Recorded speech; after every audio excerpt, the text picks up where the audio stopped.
सबसे पहले तो आप सभी को दिवाली की बहुत बहुत बधाई, बहुत बहुत शुभकामनाएं। Thank you so much. हम ये उम्मीद करते हैं कि ये त्यौहार आप सबके घर में खुशियां लेके आए और सबके परिवार फले फूले आगे बढ़ें।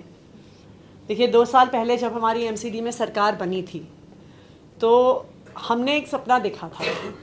हमने ये सपना देखा था कि दिल्ली को साफ़ सुथरा बनाएंगे, दिल्ली को आगे लेके जाएंगे, और जो लोग इस दिल्ली को चलाते हैं, जो लोग नींव हैं इस पूरी दिल्ली की, उनको न्याय मिलेगा और अपना हक मिलेगा। वरना हम देखते हैं कि देखिए, वादे तो बहुत पार्टियां करती हैं, वादे तो सब सरकारें करती हैं। चुनाव से पहले तो खासकर हर पार्टी और हर नेता आके वादे करके जाते हैं। और आप पूरे देश भर में देख लीजिए कि चुनाव से पहले हमेशा कोई भी पार्टी सफाई कर्मचारियों को वादे तो यही करके जाती है कि हम तनख्वाह समय से देंगे, हम पक्का करेंगे, रेगुलराइज करेंगे। लेकिन मुझे लगता है कि हमारे देश के इतिहास में आम आदमी पार्टी की सरकार, अरविंद केजरीवाल जी के मार्गदर्शन में पहली ऐसी सरकार होगी जिसने अपने सफाई कर्मचारी भाई बहनों को किए गए वादे को पूरा किया है। मुझे याद है कि लगातार, मतलब जब से मुझे याद है, मैं तो दिल्ली में ही रही हूँ अपनी पूरी ज़िंदगी, 15 साल पहले का तो डेफिनेटली मुझे याद है कि हर कुछ महीने में दिल्ली के सफाई कर्मचारी हड़ताल पे जाते ही जाते थे। और ये तो जब से याद आ रहा है, हर कुछ महीने पे होता ही था। और क्यों होता था? इसलिए नहीं होता था कि हमारी कोई बहुत बड़ी मांग है या हम कोई बड़ा अपने सर्विस कंडीशंस में चेंज चाहते हैं। सिंपल सी चीज़ों की वजह से होता था कि जी 4 महीने हो गए तनख्वाह नहीं मिली, 6 महीने हो गए तनख्वाह नहीं मिली, आप लोग हड़ताल पे गए, आप लोग कोर्ट में गए, तब तो जाके आप लोगों को अपनी सैलरी मिलती थी। और आप लोग देखिए, मुझे भी पता है कोई भी सफाई कर्मचारी नहीं चाहेगा कि दिल्ली में सफाई ना हो, कि हम सफाई करना छोड़ दें, कूड़ा उठाना छोड़ दें। लेकिन आप लोग भी अपनी हड़ताल मजबूरी में करते थे। मजबूरी में इसलिए करते थे क्योंकि वरना कोई सुनता ही नहीं था बात। बताइए, सही कह रही हूँ ना? बिल्कुल बिल्कुल, मैं सही बात। ये कोई सुनता ही नहीं था।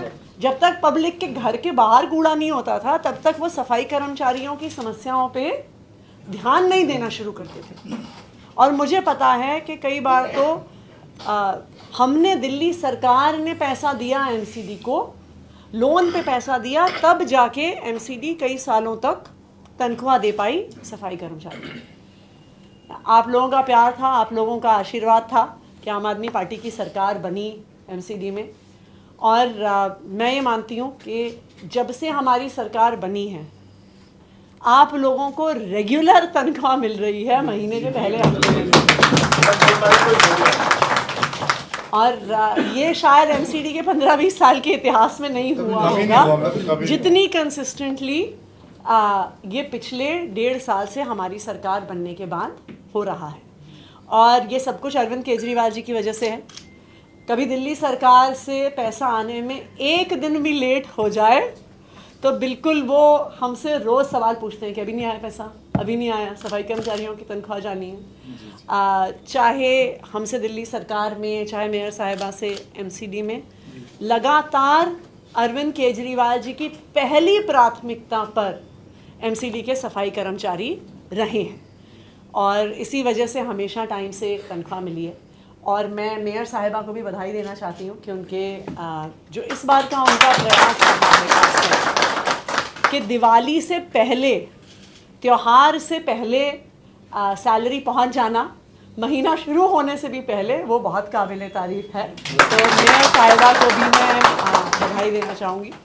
और ये बात मैं समझ सकती हूँ। देखिए, क्या है कि त्यौहार एक ऐसा समय होता है जब बच्चे भी अपेक्षा करते हैं कि माता पिता सामान दिलाएंगे, कपड़े दिलाएंगे, हम घर को सजाएंगे। और ऐसे मौके पे अगर घर में पैसे ना हो तो जो परिवार चला रहा होता है उसकी मन की हालत क्या होती है, ये कोई समझ नहीं सकता है। इसका दर्द कोई समझ नहीं सकता है कि हम चाहते भी हैं कि भाई त्यौहार है, बच्चों को नए कपड़े दिलाएं, कुछ मिठाई खरीदें, कुछ बच्चों को बाहर लेके जाएं। लेकिन अगर ऐसे मौके पे बैंक में पैसा नहीं होता तो अपने दिल पे क्या बीतती है ये परिवार चलाने वाला ही बिल्कुल मैम, जानता है, क्योंकि आप अपने परिवार को बता भी नहीं सकते हैं कि कितनी तंगी चल रही है त्योहार का जो समय होता है। जी मैम। तो कैसे कैसे करके मुझे पता है आप लोग मैनेज करते थे, तो मुझे खुशी है कि आज सभी सफाई कर्मी, मेरे ख्याल से कल रात को बैंक से क्रेडिट हो गई है, शायद आपके बैंक में अगर नहीं पहुंची होगी तो हाँ, और कुछ वार्डों में तनख्वाह भी आ गई है। हाँ, तो वो तो अब बैंक की अपनी एक प्रक्रिया होती है कि बैंक से एक बारी निकल जाता है, फिर अपने अपने बैंक में वो पहुंचता है। दिवाली से पहले आपको तनख्वाह भी पहुंच गई, बोनस भी पहुंच गया, तो मैं उम्मीद करती हूँ कि आप लोगों की दिवाली बहुत अच्छी बीतेगी और सुकून पूर्वक बीतेगी, कि आपके मन में ये परेशानी नहीं होगी कि सब कुछ आपकी बदौलत मैम। बिल्कुल। देखिए क्या है कि जो एक पंक्ति में आगे खड़े होते हैं ना, उनके बारे में सोचने वाले बहुत लोग होते हैं। जो बड़े बड़े धनाढ्य होते हैं, इंडस्ट्रियलिस्ट होते हैं, बिजनेसमैन होते हैं, उनके पक्ष में काम करने वाले आपको बहुत मिल जाएंगे। लेकिन अगर इस देश में एक आदमी है जिसने हमेशा सबसे पीछे खड़े हुए लोगों के बारे में सोचा है, सबसे कमज़ोर तबके के बारे में सोचा है, आम लोगों के बारे में सोचा है, गरीब लोगों के बारे में सोचा है, तो वो आदमी अरविंद केजरीवाल है। और हर चीज़ में, चाहे वो सफाई कर्मचारियों की तनख्वाह हो, चाहे गरीबों के बच्चों को अच्छे स्कूल देना हो, चाहे अच्छा इलाज करवाना हो, चाहे बुज़ुर्गों को तीर्थ यात्रा करवाना हो, हमारे परिवारों की महिलाओं को फ्री बस यात्रा करवाना हो, अगर अरविंद केजरीवाल जी की नीतियों का सबसे ज़्यादा फ़ायदा हुआ है तो दिल्ली के आम लोगों को हुआ है। और मुझे बहुत खुशी है कि जो हमने आप लोगों से वादा किया वो वादा हम पूरा कर पाए, इसकी हमें भी बहुत संतुष्टि है। तो एक बारी फिर आप सबको दिवाली की बहुत बहुत बधाई, बहुत बहुत शुभकामनाएं।